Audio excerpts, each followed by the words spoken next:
Hello friends, അസ്സലാമു അലൈക്കും. ഇന്നത്തെ റെസിപ്പി ഫ്രൈഡ് റൈസ് ഉണ്ടാക്കുന്നതിന് വേണ്ടിയിട്ട് ബസ്മതി റൈസാണ് കേട്ടോ ഞാൻ എടുത്തിട്ടുള്ളത്.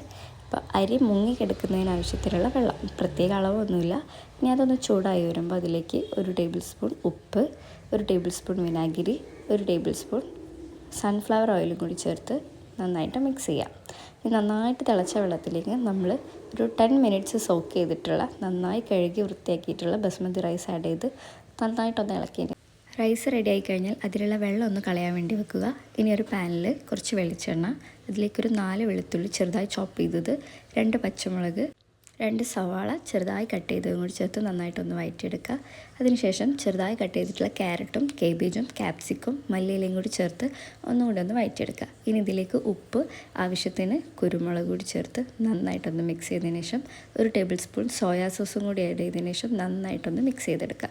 ഇനി ഇതിലേക്ക് എഗ്ഗ് ആഡ് ചെയ്ത് കൊടുക്കണം. നമ്മൾ എടുത്തിട്ടുള്ള റൈസിൻ്റെ അളവനുസരിച്ച് വേണം വെജിറ്റബിൾസും എഗ്ഗും ഒക്കെ ആഡ് ചെയ്ത് കൊടുക്കാൻ.